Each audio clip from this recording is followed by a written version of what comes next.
अऊज़ु बिल्लाहि मिनश्शैतानिर्रजीम बिस्मिल्लाहिर्रहमानिर्रहीम। अलिफ से या तक कुल 29 हुरूफ है। इन तमाम को हुरूफ तहज्जी कहते हैं। अलिफ का मखरज मुँह के खाली हिस्से से अलिफ अदा होता है। बा का मखरज दोनों होठे के खिले हिस्से से बा अदा होता है। ता, दाल, तौ इन तीनों का मखरज एक ही है। ज़बान की नोक ऊपर के सामने वाले दोनों दांतों के जड़ से मिलकर ता, दाल, तौ अदा होता है। सा, दाल, व इन तीनों का मखरज एक ही है। ज़बान की नोक ऊपर के सामने वाले दोनों दांतों के किनारे से मिलकर सा, दाल, व अदा होता है। जीम, शीन, या इन तीनों का मखरज एक ही है। ज़बान की बीच ऊपर के तालु से मिलकर जीम, शीन, या अदा होता है। हा, ऐन इन दोनों का आइन हा, ऐन आइन आइन बोलो आइन ऐन इन दोनों का मखरज एक ही है। गले के बीच से हा, ऐन अदा होता है। खा, गैन इन दोनों का मखरज एक ही है।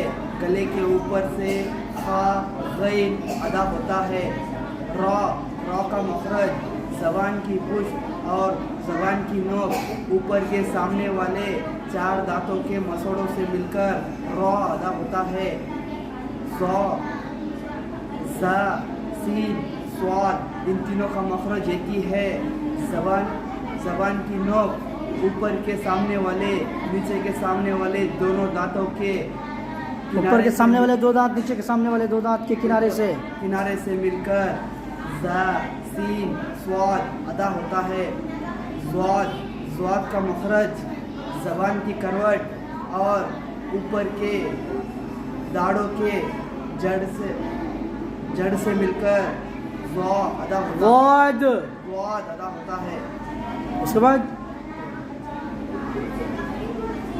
फ़ाका नहीं मालूम बोलो। ऊपर के सामने वाले 2 दांत का किनारा ऊपर के सामने वाले दोनों दांतों का किनारा नीचे के होंठ के अंदरूनी हिस्से से मिलकर नीचे के होठों के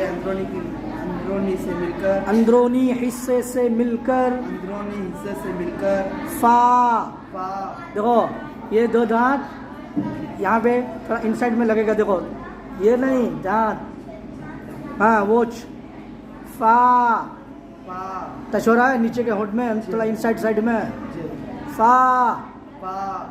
हाँ उसके बाद कॉफ का बोलो।